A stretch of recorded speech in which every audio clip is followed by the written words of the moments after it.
Battle of ইয়ারমুক ইসলামের ইতিহাসের সবচেয়ে বড়, সবচেয়ে বিখ্যাত যুদ্ধ, যেখানে একদিকে রোমান সাম্রাজ্য তাদের পূর্ণ শক্তি নিয়ে 2 লক্ষ সেনা নিয়ে দাঁড়িয়েছিল, অন্যদিকে মুসলমানরা খালিদ বিন ওয়ালিদের নেতৃত্বে মাত্র 30,000 সৈন্য নিয়ে অবস্থান নিয়েছিল। ওয়েট, এই যুদ্ধের আগেই তো খালিদ বিন ওয়ালিদকে আর্মি চিফের পদ থেকে সরিয়ে দেওয়া হয়েছিল। তাহলে তিনি কিভাবে এই যুদ্ধের নেতা হলেন?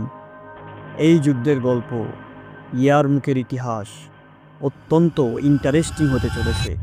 মুসলমানরা প্রথম খলিফা আবু বকর রাদিয়াল্লাহু আনহুর সময়ে তখনকার সুপার পাওয়ার রোমান ও পার্সিয়ান এম্পায়ারের সাথে সংঘর্ষে লিপ্ত হয়েছিল।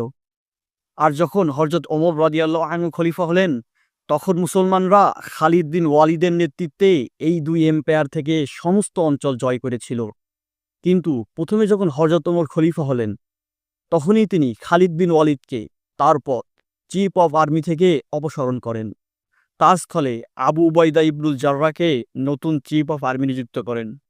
নাও, খালিদ বিন ওয়ালিদের সময় মুসলমানরা দামেস্কের মতো বিশাল শহর জয় করেছিল। এই শহর এতটাই গুরুত্বপূর্ণ ছিল যে এটি আজও সেই দামেস্ক নামেই পরিচিত। হযরত আবু উবাইদা ইবনুল জাররাহর লিডারশিপে মুসলমানরা এই শহর ছাড়িয়ে রোমান সাম্রাজ্যের আরেকটি গুরুত্বপূর্ণ শহরের দিকে অগ্রসর হয়, অ্যামেসা। বর্তমানে এই শহরটিকে হোমস বলা হয়। অ্যামেসা কোনো নর্মাল শহর ছিল না। এর চারপাশে সুউচ্চ প্রাচীর, আর প্রাচীরের সামনে বিশাল খাল নির্মিত ছিল, যাতে শত্রুপক্ষ প্রাচীরের নিকটেও পৌঁছতে না পারে। আবু উবাইদার লিডারশিপে মুসলমানরা এই শহরটিকে চারদিক থেকে ঘিরে ফেলে। কিন্তু সমস্যা দেখা দেয় যখন মুসলিম বাহিনী ডিসেম্বরের তীব্র শীত ও তুষারপাতের মুখোমুখি হয়। মরুভূমির উষ্ণ অঞ্চল থেকে আসা মুসলিম সৈন্যরা এই ঠান্ডা সহ্য করতে পারছিল না। দীর্ঘদিন অবরোধের পরও শহর জয় করতে ব্যর্থ হয়ে তারা পিছু হটতে বাধ্য হয়। এটাই ছিল ইতিহাসের প্রথমবার যখন মুসলমানরা কোনো যুদ্ধক্ষেত্র ত্যাগ করল। এটা দেখে অ্যামেসার জেনারেল ও সাধারণ জনগণ আনন্দিত হয় আর বলতে থাকে, আমরা জানতাম আরবরা এই কঠিন ঠান্ডা সহ্য করতে পারবে না। তখন এই সিটির জেনারেল তার সেনাদের মুসলমানদের উপর আক্রমণ করতে হুকুম দেয়, যেন মুসলিমদের দ্রুত তাড়ানো যায়। যখনই তারা মুসলিম বাহিনীকে তাড়া করার জন্য প্রাচীরের বাহিরে আসে, ঠিক তখনই মুসলিম সৈন্যরা হঠাৎ থেমে গিয়ে পাল্টা আক্রমণ করে। একই সময়ে অন্যান্য মুসলিম সেনাদলও এসে যৌথ আক্রমণ চালায়। ফলে শত্রু বাহিনী সম্পূর্ণ বিধ্বস্ত হয়ে পরাজিত হয় এবং তাদের জেনারেল নিহত হয়। এই ঘটনার পরে শহরবাসী হতাশ হয়ে গেট খুলে দেয় এবং আবু উবাইদার কাছে স্যারেন্ডার করে। নাও, এই বিজয়ের পর মুসলিম বাহিনীর কনস্ট্যান্টিনোপল, যা বর্তমানের ইস্তাম্বুলের দিকে অগ্রসর হওয়ার কথা ছিল, কিন্তু হঠাৎ মদিনা থেকে খলিফা ওমরের একটি চিঠি খুব দ্রুতই আবু উবাইদার নিকটে পৌঁছায়, যেখানে একটি আশ্চর্যজনক কথা লেখা ছিল। ব্যাস, মুসলমানদের আর এর চেয়ে সামনে অগ্রসর হওয়ার হুকুম নেই। আর এখানে ক্লিয়ার লেখা ছিল, অ্যামেসার পর আর কোনো অঞ্চল জয় করো না। অ্যান্ড অফকোর্স আবু উবাইদা সহ সকল মুসলমান বিনা বাক্যে হযরত ওমরের এই নির্দেশ মেনে নেন। হযরত ওমরের এই হুকুমে একটি সংকটের দেখা দেয়। মুসলমানদের এই বাহিনীর স্পিড তখনই স্লো হয়ে যায় যখন খালিদ বিন ওয়ালিদকে চিফ অফ আর্মি পদ থেকে সরানো হয়, আর এখন অলমোস্ট থেমে যায়। হযরত ওমরের পূর্বে হযরত আবু বকরের 2 বছরের শাসনামলে মুসলমানরা মদিনা থেকে দামেস্ক পর্যন্ত বিশাল এলাকা জয় করে। কিন্তু হযরত ওমরের প্রথম 2 বছরে মুসলমানরা দামেস্ক থেকে খুব সামান্যই অগ্রসর হতে পারে। কিন্তু এখন প্রশ্ন, হযরত ওমর কেন মুসলমানদের সামনে অগ্রসর হতে নিষেধ করলেন? কেননা হযরত ওমরের লিডারশিপ ট্রেনিং স্বয়ং রাসূলুল্লাহ সাল্লাল্লাহু আলাইহি ওয়াসাল্লাম নিজে দিয়েছেন। আপনি সাল্লাল্লাহু আলাইহি ওয়াসাল্লামকে মক্কার কুরাইশরা অফার দিয়েছিল, আর সেই অফার ছিল, আমরা আপনাকে মক্কার বাদশা বানাবো, আর আপনি আল্লাহর সাথে সাথে আমাদের খোদাকেও ডাকবেন। কিন্তু আপনি সাল্লাল্লাহু আলাইহি ওয়াসাল্লাম এক কথায় তাদের সকল অফার ফেরত দিয়েছেন এবং মক্কাবাসীর সীমাহীন জুলুম সহ্য করেছেন। ঠিক এমনইভাবে হযরত ওমরও জানতেন মুসলমানদের এই অভিযানগুলোই তো নতুন নতুন অঞ্চল বিজয় হবে, কিন্তু এতে ইসলামের কোনো উপকার হবে না। যেমন আজ দেখা যাচ্ছে, গোটা দুনিয়ায় 2 বিলিয়ন মুসলমান, এত বিপুল সংখ্যা হওয়ার পরেও তাদের কোনো প্রভাব নেই।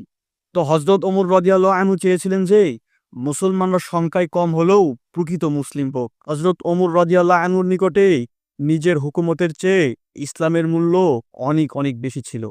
হযরত ওমর দ্বিতীয়বার হযরত আবু উবাইদার নিকট চিঠি প্রেরণ করেন, যার সারমর্ম ছিল এমন: এখন তুমি শুধুই একজন আর্মি চিফ নও, বরং সমগ্র শামের গভর্নর এবং প্রথম ইসলামিক লিডার। শুধু যুদ্ধ নয়, মানুষদেরকে ইসলাম শিখাও। এভাবেই প্রথমবার আরবের বাহিরের মানুষ ইসলাম সম্পর্কে জানতে শুরু করে। আবু উবাইদা রাদিয়াল্লাহু আনহু ইসলামের প্রথম 10 জনের মধ্যে একজন ছিলেন এবং রাসূল সাল্লাল্লাহু আলাইহি ওয়াসাল্লামের সাথে প্রায় সকল গুরুত্বপূর্ণ ডিসিশনে নিজে উপস্থিত ছিলেন। ঠিক এই কারণে হযরত ওমর খালিদ ইবনে ওয়ালিদকে সরিয়ে আবু উবাইদা ইবনুল জাররাহকে নিযুক্ত করেন, যেন বিজিত অঞ্চলগুলোতে মানুষকে প্রকৃত ইসলামের দাওয়াত ও শিক্ষা দিতে পারেন। তো হযরত আবু উবাইদা সবচেয়ে সামনের শহর এমেসাতে নিজের জন্য হেডকোয়ার্টার নির্ধারণ করেন, যেন মুসলমানদের কোনো বিপদ আসলে তিনি সর্বপ্রথম জানতে পারেন। তিনি খালিদ ইবনে ওয়ালিদকে দামেস্ক এবং আমর ইবনুল আসকে জর্ডানের গভর্নর নিযুক্ত করেন। এইসব এলাকায় তিনি জাকাত এবং জিজিয়া পদ্ধতি চালু করেন, ইসলামিক ফোর্স এবং আদালত কার্যকর করেন এবং এইসব এলাকার ক্ষমতাবান জালিম ব্যক্তিদের তাদের পদ থেকে সরিয়ে সাধারণ মানুষদের মতো শাস্তি দেন। যখন রোমান এম্পায়ারের লোকজন এসব দেখছিল, তারা আশ্চর্য হয়ে বলাবলি করতে লাগলো, এসব লোক তো পূর্বের রোমান শাসকদের থেকে অনেক ভালো। এই অবস্থাতেই 1 বছর কেটে গেল। মুসলমানরা আর নতুন কোনো শহর জয় করেনি, বরং এই সময়কে কাজে লাগিয়ে মুসলমানদের ইমানি শক্তি এবং ইসলামী শাসন ব্যবস্থার উন্নয়ন করা হচ্ছিল। এই সময়কে কাজে লাগিয়ে রোমান সম্রাট মুসলমানদের বিরুদ্ধে একটি বাহিনী গড়ে তোলার চেষ্টা করেন, কিন্তু এই সময়ের দুর্বল রোমান এম্পায়ারের সম্রাট হেরাক্লিয়াস এমনি এক অদ্ভুত কাণ্ড করেন যা এর আগে কল্পনাও করা যেত না। ইতিহাসে এই প্রথমবার রোমান সম্রাট পার্সিয়ান সম্রাটের সাথে বন্ধুত্বের হাত বাড়ান। শুধু কি তাই, নিজের নাতনিকে পার্সিয়ান সম্রাটের সাথে বিয়ে দিয়ে সম্পর্ক মজবুত করেন।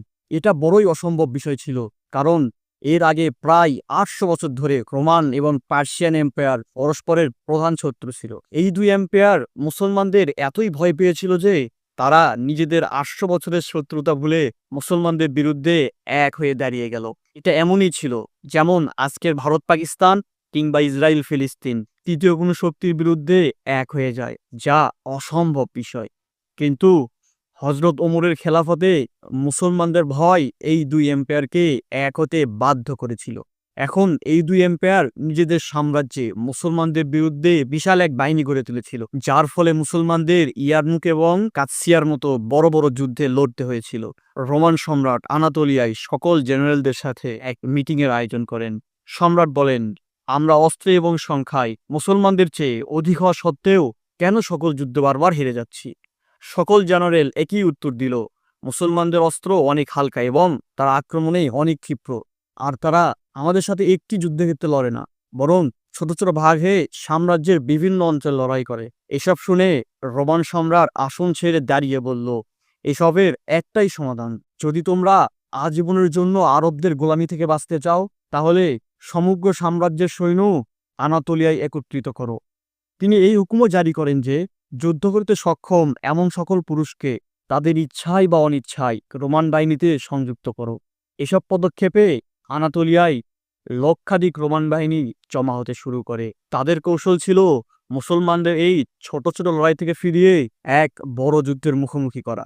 যখন এসব এখানে ঘটছে, তখন এমএসআই মুসলমানদের জেনারেল আবু উবাইদা ইবনুল জাররার নিকট সকল মুভমেন্টের ইনফরমেশন পৌঁছে যাচ্ছিল। তখন মুসলমানরা চিন্তায় পড়ে গেলেন যে এখন তারা কি করবেন, এত বিশাল বাহিনীর মোকাবেলা কি করে করবেন।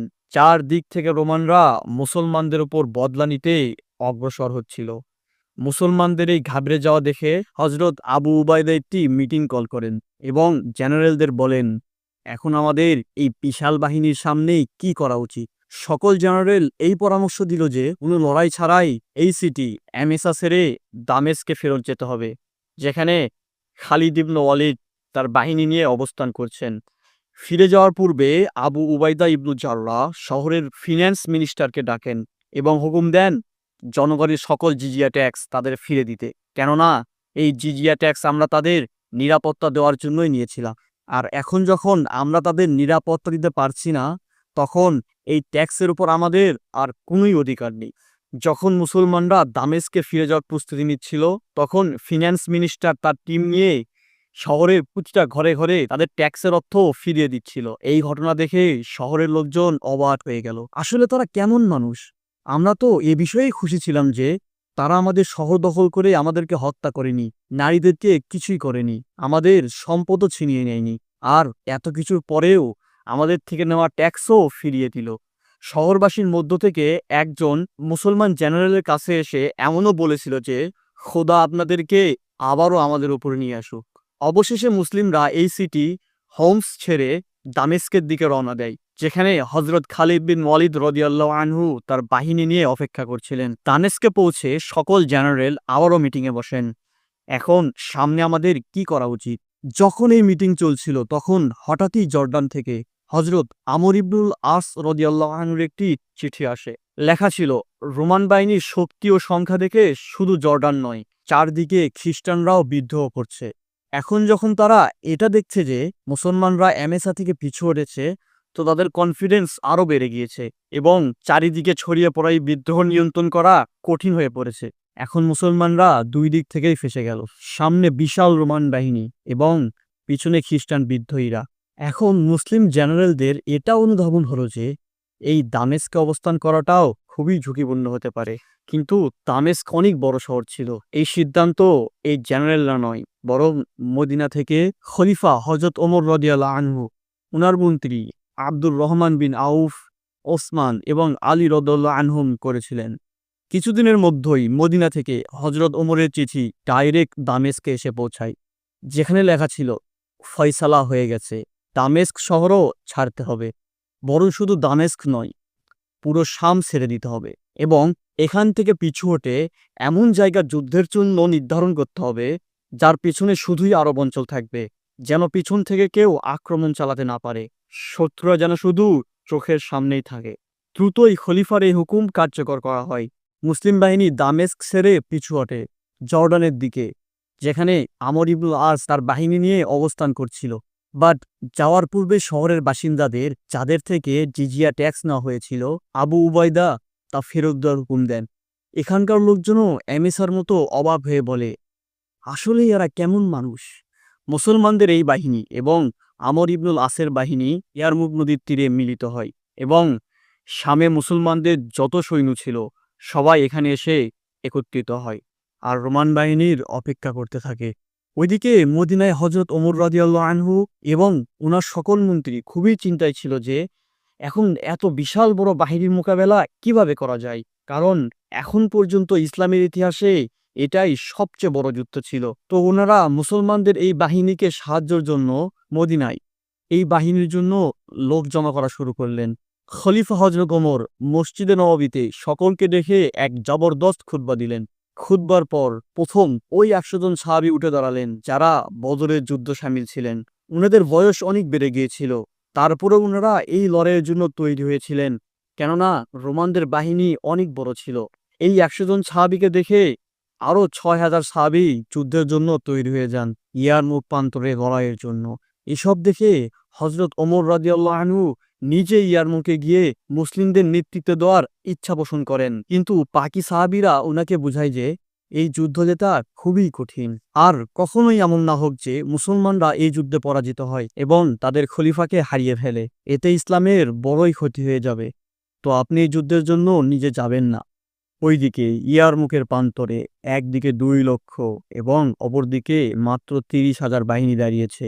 কিন্তু কয়েকদিন গত হওয়ার পরেও কোনো বাহিনী কাউকে আক্রমণ করেনি এবং কয়েক সপ্তাহ ধরেই রোমান শিবির থেকে মদ এবং পার্টির আওয়াজ আসছিল। মনেই হচ্ছিল না তারা কোনো যুদ্ধে লড়তে এসেছে। এসব দেখে খালিদ বিন ওয়ালিদ ভাবলেন, এসবের পেছনে নিশ্চয়ই কোনো না কোনো কারণ আছে। হঠাৎ একদিন রোমান সাম্রাজ্যের দূত মুসলিমদের শিবিরে আসলো এবং হযরত আবু উবাইদাকে বললেন, আমরা আপনাদের সাথে লড়তে চাই না, একটা চুক্তি করতে চাই। তো আগামীকাল আপনি একজন জেনারেলকে আমাদের নিকট প্রেরণ করুন। আবু উবাইদা রাদিয়াল্লাহু আনহু অফকোর্স হযরত খালিদ ইবনে ওয়ালিদকে প্রেরণ করেন। যখনই খালিদ বিন ওয়ালিদ ওখানে পৌঁছে, রোমান জেনারেল তার সৈন্যদের ফুল সেটআপে ওনার সামনে দাঁড় করিয়ে দেন, যেন মুসলমানদের মনে রোমানদের ভয় প্রবেশ করে। বাট তারা কাকে ভয় দেখাচ্ছে? খালিদ ইবনে ওয়ালিদকে? I don't think so. Khalid ibn Walid এসব ইগনোর করে সোজা প্রধান রোমান জেনারেলের নিকট পৌঁছেন।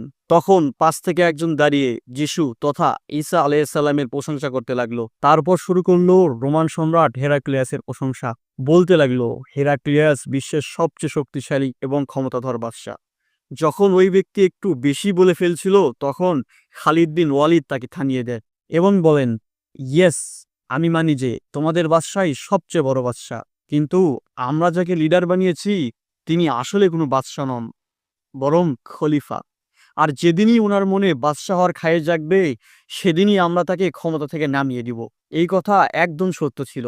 দেখা যায় ইয়ারমুকের এই মুসলিম বাহিনীতে খলিফা ওমরের ছেলে আবদুল্লাহ ইবনে ওমর এবং আগের খলিফা হজরত আবু বকর রাদিয়াল্লাহু আনহুর ছেলে আব্দুর রহমান ইবনে আবু বকরও ছিলেন। কোনো মিলিটারি র্যাঙ্কে নয়, বরং সাধারণ সৈনিকদের মতো। খালিদ ইবনে ওয়ালিদ এই মিটিংয়ে রোমানদের অফার রিজেক্ট করে দেন এবং নিজেদের ক্যাম্পে ফিরে আসেন। বাট 1 মিনিট, এটা বড়ই আজব ব্যাপার যে রোমানরা সংখ্যায় 2 লক্ষ হওয়ার পরেও মুসলমানদের সাথে যুদ্ধ নয়, বরং ডিল করতে চায়। আসলে এই সব কিছুই ছিল মিথ্যা। রোমানরা মুসলমানদের সাথে ডিল নয়, বরং টাইম এক্সটেনশন করতে চাচ্ছিল। মনে আছে কি আমি বলেছিলাম, এই যুদ্ধের শুরুতে রোমান এবং পার্সিয়ানরা বন্ধুত্ব করে, শুধু বন্ধুত্ব নয় বরং আত্মীয়তা করে, এবং এরা একই সাথে মুসলমানদের বিরুদ্ধে বাহিনী গড়ে তুলেছিল। এখন রোমানরা টাইম এক্সপেনশন করছিল এই জন্যই যে এই টাইমের মধ্যে পার্সিয়ান বাহিনী ইয়ারমুকের প্রান্তরে রোমানদের সাথে মিলিত হলে একসাথেই মুসলিমদের উপর আক্রমণ চালাবে। এই ডিল শুধুমাত্রই অভিনয় ছিল, যা খালিদ ইবনে ওয়ালিদ আগেই ধরে ফেলেছিলেন। তো খালিদ বিন ওয়ালিদ একটা লিটার সরাসরি খলিফা ওমরের নিকট প্রেরণ করেন যে এখানে এইসব চলছে। তৎক্ষণাৎ হজরত ওমর রাদিয়াল্লাহু আনহু পার্সিয়ান এম্পায়ারে থাকা মুসলমান সৈন্যদের নিকট চিঠি প্রেরণ করেন, এই হুকুম দিয়ে যে কোনোভাবেই এখন পার্সিয়ানদের সাথে যুদ্ধ করো না, বরং তাদের সাথে নেগোসিয়েশন করো। আমরা আপনাদের সাথে যুদ্ধ করব না এবং আপনাদের এলাকা থেকে ফেরত যাব, যেন পার্সিয়ান বাহিনীর গতি স্লো হয়ে যায়। And it worked. পার্সিয়ান সম্রাট এটা শুনে খুশি হয়ে যায় এবং মুসলমানদের সাথে নেগোসিয়েশন করতে তাদের অনেক সময় ওয়েস্ট হয়ে যায়। ঠিক এভাবেই হজরত ওমর রাদিয়াল্লাহু আনহুর বিচক্ষণতায় পার্সিয়ান এম্পায়ারের সাথে সম্মিলিত যুদ্ধের আশঙ্কা প্রায় শেষই হয়ে যায়। নাও রোমান বাহিনী এখনও পার্সিয়ান বাহিনীর অপেক্ষা করছিল। এমন সময় তারা দেখতে পায় মদিনা থেকে এক নতুন বাহিনী এসে মুসলমানদের সাথে যুক্ত হচ্ছে। এটা সেই বাহিনী ওমর রাদিয়াল্লাহু আনহু মুসলিমদের সাহায্যের জন্য যে বাহিনী প্রেরণ করেছিলেন, এবং তাদের হুকুম দেওয়া ছিল যে তারা একসাথে ৬,০০০ সৈন্য ইয়ারমুক প্রান্তরে প্রবেশ করবে না, বরং প্রতিদিন ৫০০ বা ১,০০০-এর মতো করে ছোট ছোট গ্রুপে ইয়ারমুক প্রান্তরে প্রবেশ করবে। এতেই সবচেয়ে বড় উপকার হয়েছে। রোমানরা প্রতিদিন সকালবেলা ঘুম থেকে উঠে দেখত যে মুসলমানদের শিবিরে নতুন নতুন সৈন্য যুক্ত হচ্ছে। অবশেষে রোমান জেনারেল ভান চিন্তা করল, যদি এভাবেই মুসলমানদের সংখ্যা বাড়তে থাকে তাহলে তাদেরকে হারানো কঠিন হয়ে পড়বে। তো অবশেষে একদিন, ফাইনালি অলমোস্ট ১ মাস পর, রোমান বাহিনী নিজেদের ক্যাম্প ছেড়ে সামনে এগোতে লাগলো এবং প্রায় মুসলমানদের সামনে এসে দাঁড়িয়ে গেল। মুসলমানরা প্রস্তুত হয়ে লড়াইয়ের জন্য দাঁড়িয়ে গেলেন।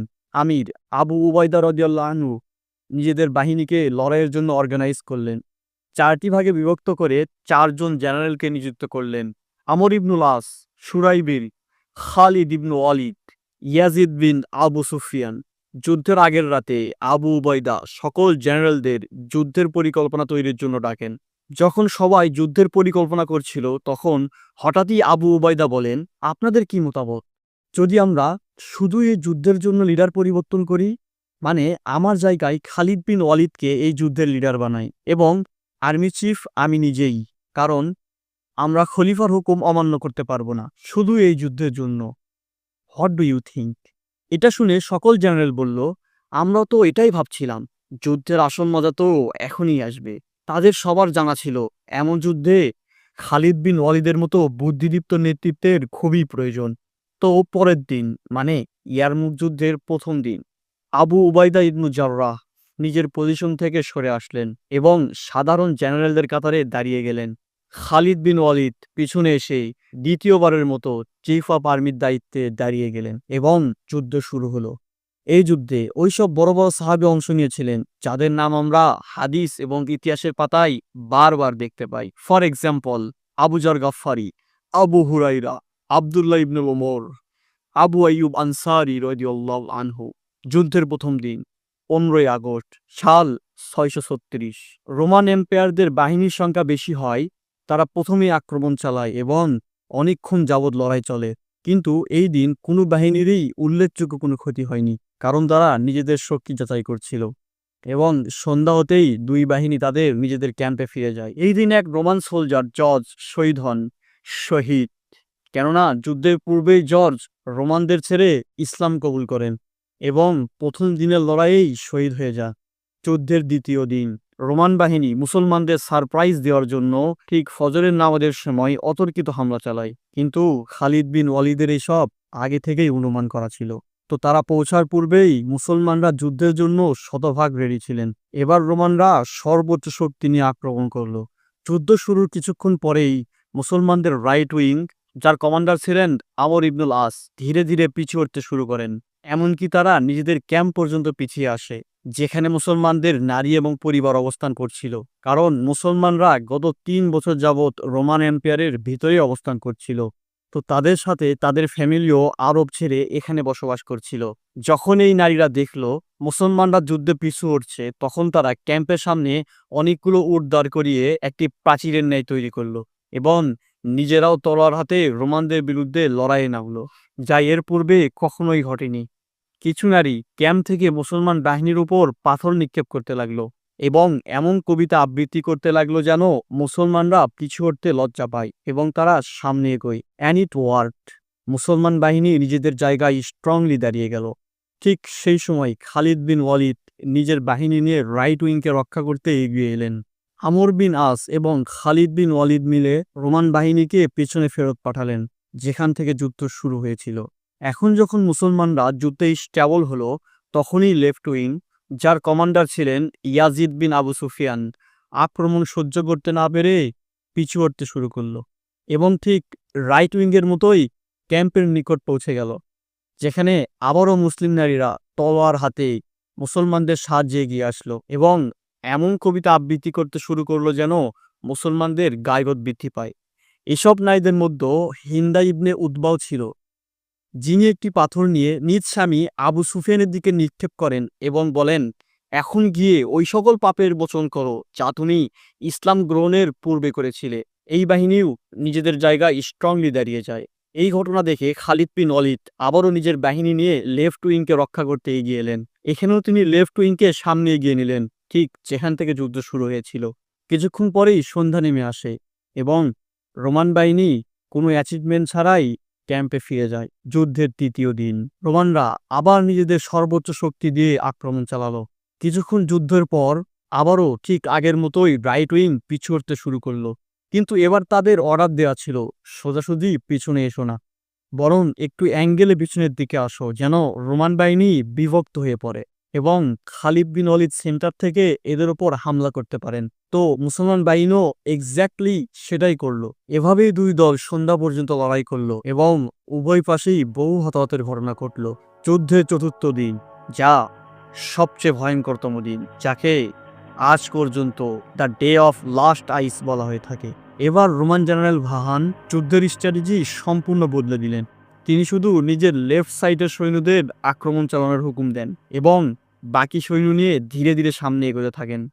এই স্ট্র্যাটেজি খুবই ইফেক্টিভ ছিল। কিছুক্ষণ পরেই মুসলমানদের রাইট সাইড পিছু হটতে শুরু করে। সিচুয়েশন কন্ট্রোল করার জন্য খালিদ ইবনে ওয়ালিদ আবু উবাইদা এবং ইয়াজিদকে সামনে গিয়ে অ্যাটাক করার হুকুম দেন, যেন অবশিষ্ট বাহিনীকে সামনেই আটকে রাখা যায়, এবং নিজে রাইট উইংকে সাহায্য করার জন্য এগিয়ে যান। এভাবেই যুদ্ধ চলছিল। হঠাৎই জেনারেল বাহান তীরন্দাজ বাহিনীকে সামনে এসে আক্রমণের হুকুম দেন। তীরন্দাজ বাহিনী আবু উবাইদার বাহিনীর উপর প্রচণ্ড আক্রমণ করল। বহু মুসলমান শহীদ হতে লাগলো এবং যারা বেঁচে গেল তাদের মধ্যেও প্রায় 800 জনের চোখে তীর লেগে অলমোস্ট অন্ধ হয়ে গেল। দুর্বল হয়ে মুসলিমদের এই বাহিনী পিছু হটতে শুরু করলো। মুসলমানদের রাইট এবং লেফট উইং পিছু হটতে হটতে নিজেদের ক্যাম্প পর্যন্ত পৌঁছে গেলে নারীরা নিজেদের তলোয়ার হাতে রোমান বাহিনীর বিরুদ্ধে লড়াই করতে শুরু করলো। এবং এমন কবিতা আবৃত্তি করতে লাগলো যেন মুসলিম বাহিনীদের আরবীয় গাইরত জেগে ওঠে। মুসলিমরা রোমানদের তুলনায় এত কম হওয়া সত্ত্বেও শক্তভাবে দাঁড়িয়ে গেল এবং লড়াই চালিয়ে যেতে লাগলো। রোমান সৈন্যরা হতাশ হয়ে গেল। সংখ্যায় এত বেশি হওয়ার পরেও কেন তারা মুসলিমদের পিছু হটাতে পারছে না? কিছুক্ষণ পরেই সন্ধ্যা নেমে আসলো। 2 লক্ষ সংখ্যা হওয়ার পরেও রোমানরা বিশেষ কিছু অর্জন করতে পারেনি, বরং দুর্বল হয়ে ক্যাম্পে ফিরে যেতে বাধ্য হয়। রোমান জেনারেল এবং সৈন্যদের ধারণা ছিল এটি সর্বোচ্চ 1 বা 2 দিনের লড়াই হতে পারে, কিন্তু মুসলমানদের জজবা এবং আত্মবিশ্বাস দেখে তাদের মোরাল একেবারেই ডাউন হয়ে গেল। মুসলমানদেরও এই চতুর্থ দিনে সবচেয়ে বেশি ক্ষতি হয়। আর যখন তারা নিজেদের শহীদদের নিতে ময়দানে গেল, শহীদদের মধ্যে ইকরামা বিন আবু জাহেলকেও পেল, যিনি এই যুদ্ধে বীরের মতো লড়াই করে শহীদ হয়েছেন। মানে কি অবাক ব্যাপার! এই ইকরামা আবু জেহেলের সন্তান, যে ছিল ইসলামের সবচেয়ে প্রধান ও ঘোরতর শত্রু। আর এখন সেই আবু জেহেলের সন্তানই ইসলামের জন্য নিজের জীবন কুরবান করে দিল। চতুর্থ দিনের পরে জেনারেল ভান সকল জেনারেলদের নিয়ে মিটিংয়ে বসেন এবং প্রশ্ন করেন, কি হলো আমাদের? কেন আমরা জয়লাভ করতে পারছি না? তারা বলে, মুসলমান তো পিছনে হাঁটার নয় এবং আমাদের সৈন্যরা অনেক ক্লান্ত, তারা আর যুদ্ধ চালিয়ে যাওয়ার অবস্থাতে নেই। মিটিংয়ে ভাহান একটা সিদ্ধান্ত নিয়ে মিটিং শেষ করেন। পঞ্চম দিন শুরু হতেই মুসলমানরা সম্পূর্ণ রেডি হয়ে যুদ্ধের জন্য পজিশন নিয়েছেন, কিন্তু রোমান বাহিনী হামলা করেনি। বরং একজন দূতের মাধ্যমে মুসলিম ক্যাম্পে চিঠি প্রেরণ করেন, আমরা আর যুদ্ধ করতে চাই না, তো ব্যাস আমরা এই যুদ্ধকে এখানেই শেষ করে দিই। কিছুদিন পর আবার আমরা লড়াই করব। মুসলমানরা ঠিক সারাদিন ওভাবেই প্রস্তুতি নিয়ে দাঁড়িয়েছিল, কিন্তু এদিন আর কোনো লড়াই হয়নি। সেদিন রাতে খালিদ ইবনে ওয়ালিদ এই চিঠির ব্যাপারে সিদ্ধান্ত নিতে সকল জেনারেলদের ডাকেন। জেনারেলরা বলেন, শুধু রোমানরা নয়, বরং আমাদের সৈন্যরাও অনেক ক্লান্ত, সুতরাং এই অফার গ্রহণ করাই উত্তম হতে পারে। কিন্তু আবু উবাইদা এবং খালিদ বিন ওয়ালিদের সিদ্ধান্ত ছিল, যুদ্ধ তো কেবলমাত্র শুরু। এখন পর্যন্ত আমাদের স্ট্র্যাটেজি ছিল আমরা অ্যাটাক করব না, নিজেদের জায়গায় দাঁড়িয়ে শুধু তাদের ডিফেন্স করব। আর যখন তারা লড়াই করে ক্লান্ত হয়ে পড়বে, তখনই আমাদের আসল গেম শুরু। তো খালিদ বিন ওয়ালিদ রোমানদের অফার রিজেক্ট করে দেন এবং সকল মুসলিম সেনাদের লড়াইয়ের জন্য রেডি হওয়ার হুকুম জারি করেন। ষষ্ঠ দিনের শুরুতেই রোমান সৈন্যদের মধ্য থেকে শক্তিশালী এক যুবক গ্রেভরি সামনে এগিয়ে এসে মুসলিম জেনারেলদের চ্যালেঞ্জ ছুড়ে দেন। তো প্রথমবার আবু উবাইদা ইবনু জাররাহ লড়াইয়ের জন্য সামনে এগিয়ে যেতে চাইলে খালিদ ইবনে ওয়ালিদ তাকে বাধা দেন, বলেন, আপনার বয়স প্রায় 50 বছরের কাছাকাছি, আপনি কিভাবে এই যুবকের সাথে লড়াইয়ে পেরে উঠবেন? আবু উবাইদা বলেন, যদি আমি না যাই তাহলে লোকেরা বলবে মুসলমানদের জেনারেল এক সাধারণ যুবককে ভয় পেয়েছে। আর যদি আমি এই লড়াইয়ে শহীদ হই, তাহলে আমার পরে তোমাকে, খালিদ বিন ওয়ালিদকে আর্মি চিফ নমিনেট করছি। এটা বলেই আবু উবাইদা সামনে যান এবং লড়াই শুরু করেন। কিছুক্ষণ লড়াই করার পরেই গ্রেভরি লড়াই ছেড়ে পালাচ্ছিল। এটি ছিল শুধু একটি ট্রিক্স। যখনই আবু উবাইদা তাকে তাড়া করে, সে তৎক্ষণাৎ পিছনে ঘুরে আক্রমণ চালায়। At the last second Abu Ubaida তাকে ডজ দেয় এবং নিজের তরবারি দিয়ে তার গর্দান কেটে ফেলে। এটা দেখে পিছনে দাঁড়ানো খালিদ বিন ওয়ালিদ আল্লাহু আকবার তাকবীর দিতে লাগলেন, সাথে সমস্ত সাহাবীরাও। এই প্রথম খালিদ বিন ওয়ালিদ সমগ্র মুসলিম বাহিনীকে অ্যাটাক করার হুকুম দেন।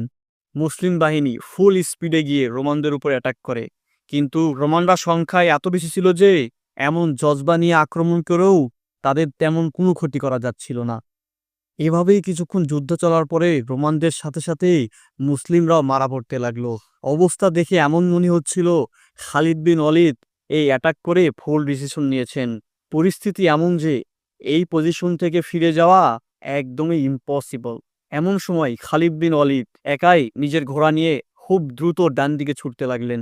কেউ জানে না খালিদ বিন ওয়ালিদ আসলে কোথায় যাচ্ছেন।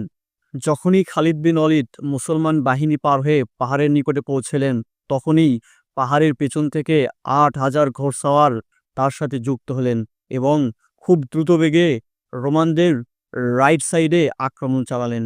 এটা কেউ জানতো না, যুদ্ধের আগের রাতেই খালিদ বিন ওয়ালিদ এই 8,000 ঘোড়সওয়ারকে পাহাড়ের পিছনে মোতায়েন করেন এবং হুকুম দেন, যখনই তোমরা দেখবে আমি ঘোড়া নিয়ে ফুল স্পিডে তোমাদের দিকে আসছি, সেটাই তোমাদের জন্য আক্রমণের সিগন্যাল। এই ৮,০০০ ঘোড়সাওয়ার রাইট সাইড থেকে রোমান সৈন্যদের ক্র্যাশ করতে থাকে। এই ঘটনা দেখে রোমান বাহিনীর মধ্যেও ভয়ঙ্কর আতঙ্ক ছড়িয়ে পড়ে। রোমান সৈন্যরা যুদ্ধ ছেড়ে দিক বিদিক পালাতে থাকে। মুসলিম বাহিনীও তাদেরকে ধাওয়া করতে লাগলো। রোমান বাহিনী তাদের ক্যাম্পের পেছনে অবস্থিত ব্রিজের দিকে যেতে লাগলো, যেটাই ইয়ারমুক প্রান্তর থেকে পালানোর একমাত্র রাস্তা। যখনই তারা ব্রিজের নিকটে পৌঁছায়, তখনই সেখানেই মুসলমানদের আগে থেকে একটা ব্রিগেড মোতায়েন দেখতে পাই। ঠিক আগের রাতে এখানেও খালিদ বিন ওয়ালিদ এই ব্রিগেড মোতায়েন করেন, যেন রোমানরা কোনোভাবেই যুদ্ধক্ষেত্র থেকে পালাতে না পারে। মানে খালিদ বিন ওয়ালিদের ক্যালকুলেশন এতটাই পাওয়ারফুল ছিলেন যে তিনি বুঝেছিলেন যুদ্ধটা আমরা জিতবই এবং রোমান সৈন্যদের পালাতেও দিব না।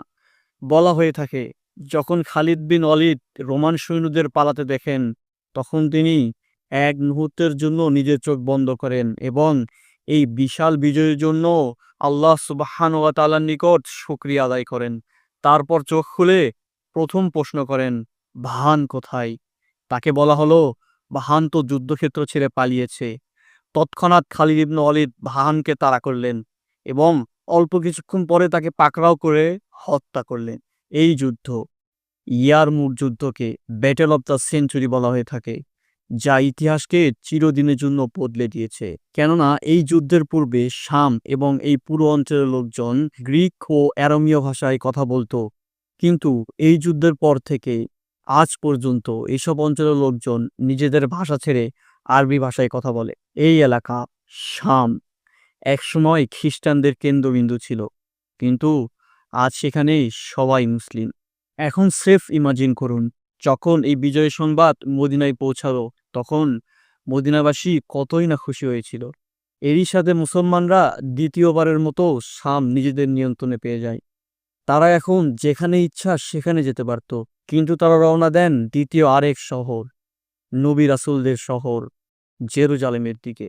কিন্তু ইয়ারমুকের যুদ্ধ জয়েই মুসলমানদের সকল শত্রু নির্মূল হয়নি। দ্বিতীয় আরেক সাম্রাজ্য, পার্সিয়ান এম্পায়ার। ইয়ারমুক যুদ্ধের মাত্র 2 মাস পরেই পার্সিয়ান সাম্রাজ্যের সাথে শুরু হয় খেলাফতের দ্বিতীয় বৃহৎ যুদ্ধ, যাকে কাদসিয়া যুদ্ধ বলা হয়। সাবস্ক্রাইব।